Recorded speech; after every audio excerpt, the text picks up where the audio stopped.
Mano, o título desse vídeo vai ser Amores, Vícios e Obsessões, tá ligado?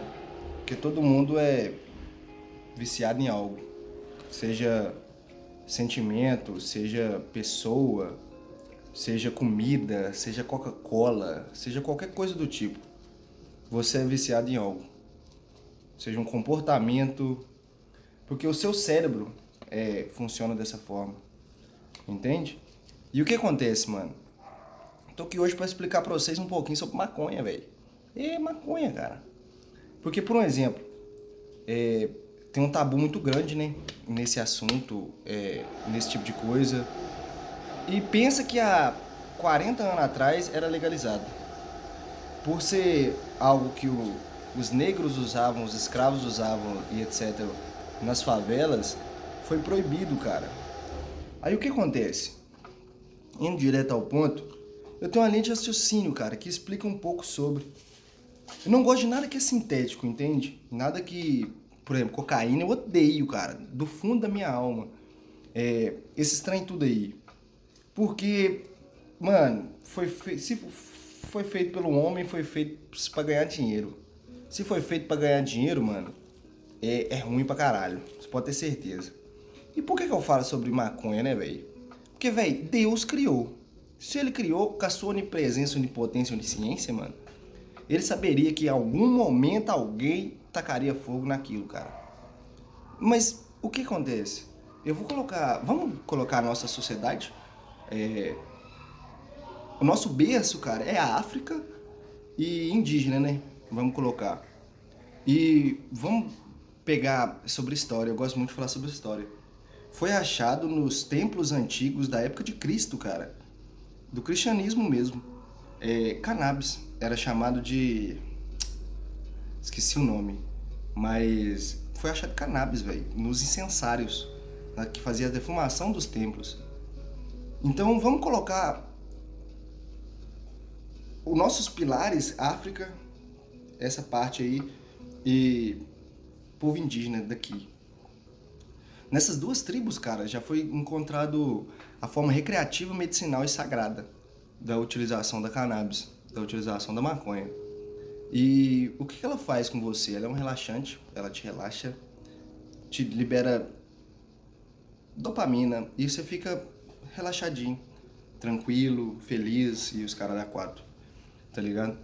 E essas tribos, cara, elas já encontraram, por exemplo, eu vou colocar na África os Rastafari como exemplo, que eles já faziam uso recreativo, medicinal e sagrado, entende? Da maconha. E vou colocar os índios, que também fazem uso recreativo, medicinal e sagrado.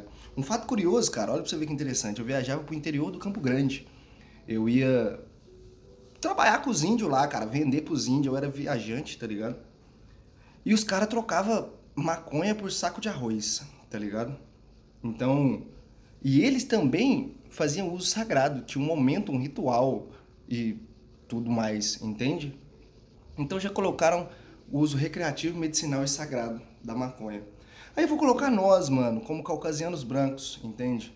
Nós, caucasianos brancos, já encontramos dois usos: medicinal, que é o CBD, tratamento de Parkinson, todas essas coisas, e o recreativo, que é os moleques que fumam pra ficar chapadinho aí. E a única coisa que não encontraram ainda, cara, foi o uso sagrado. E o que se torna algo sagrado? Tudo aquilo que te aproxima, digamos assim, de você mesmo. Então, por um exemplo, vamos colocar que eu tô num dia difícil, por um exemplo, aí eu fumo um chá, aí eu sinto vendo o pôr do sol e tem um momento de reflexão, tem um momento como é que eu posso dizer? De, sabe, introspecção que me ajuda a passar por esse momento, me ajuda a entender alguma vivência, alguma situação. É, Isso daí pode ser colocado como algo sagrado, entende?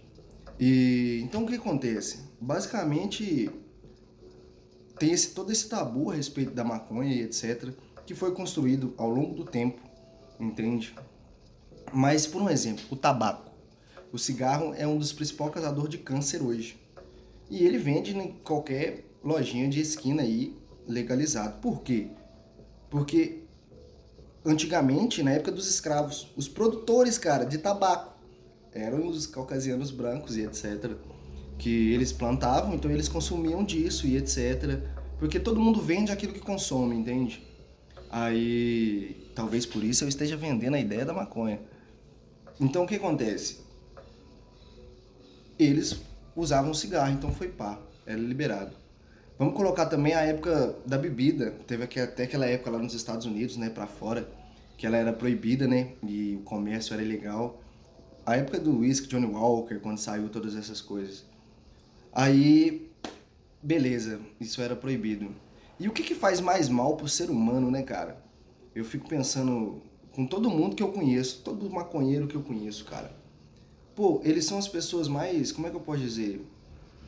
Tranquilas e do bem, digamos assim, que eu já tive contato e etc.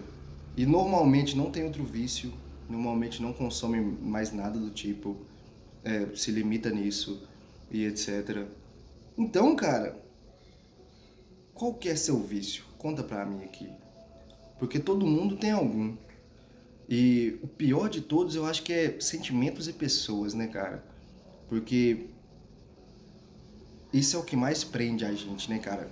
Você ser viciado em sentir uma sensação, sentir um sentimento, essas coisas do tipo, o sentimento que o outro proporciona, esse tipo de coisa, eu acho que é o pior de todos, depois do açúcar, tá ligado? Porque é o que mais te limita, entende? Você entra numa bolha tão grande a ponto de se abdicar de si mesmo para poder ter aquela sensação, ter aquele sentimento. Você se abdica de ideais, você se abdica de experiências, você se abdica de tudo, simplesmente para continuar sentindo aquele sentimento, aquela sensação, aquela coisa. E isso é extremamente perigoso, cara. E, bom, basicamente, eu vim cá só para poder entregar essa linha de raciocínio que eu construí a respeito de maconha, entende? Mas droga é paia, já digo isso, depende da forma como você usa. E eu não vou colocar maconha como droga, cara. Não coloco hora nenhuma. Eu coloco como substância. E eu assisti muito uma série que chama The Midnight Gospel. E lá fala sobre isso um pouco, sobre substâncias. Que na verdade é a substância liberada no seu cérebro. E como o seu cérebro reage a essa substância que determina e etc. Então no final de tudo, tudo sobrepõe a você. Por um exemplo, um cara pode, sei lá, fumar maconha aqui e ser extremamente tranquilo. Outra pessoa pode fumar maconha aqui e virar uma bomba nuclear. Outra pessoa pode fumar e dar sono, outra pessoa pode fumar e ter energia, porque depende de como você reage a essas substâncias e etc. E então, velho, a conclusão disso tudo é que cada um sente no seu rabo. É, porque, pô, nesse exato momento tem alguém zoando um amiguinho que bebe demais, mas ele é extremamente viciado em uma pessoa. Tem um amiguinho que, sei lá, tá zoando o outro que é gordinho, tá ligado? Mas ele é viciado em, sei lá, ser amado, tá ligado? Tem alguém nesse exato momento que tá com enfisema pulmonar por causa de cigarro, tá ligado? Só que sempre teve essa hipocrisia sobre, ninguém nunca falou sobre, né? Esse é um tabu, esse assunto e etc. Então assim, velho, tô trazendo esse diálogo aí, cara. Tô trazendo essa, como é que eu posso dizer, essa conversa aberta, esse bate-papo falando sobre. E é interessante escutar opiniões diferentes, entende? Mas toma cuidado, não interprete mal as falas, tenha discernimento para entender as falas. E eu não estou influenciando ninguém, nem dizendo vá lá, use, nem nada do tipo. Porém, eu digo que você aí que bebe todo final de semana, você aí que fuma um maço de cigarro por dia, você aí que, sei lá, toma Coca-Cola todo dia, você que não consegue não comer aquele docinho depois do almoço que é sagrado e etc. Você não é melhor pior do que o maconheiro. Vocês é tudo igual. Por quê? Por causa dos amores, vícios e obsessões que construímos. E é isso. Ó que papo de maluco, mano. Então, é nóis. E depois eu volto aí. E eu tô ficando fortinho, caralho. É nóis, caralho. Só força. E de novo, é nóis, galera. Depois eu volto aí pra falar mais merda com vocês. Pra trazer essas linhas de raciocínio que eu trago. E é isso. Tamo junto.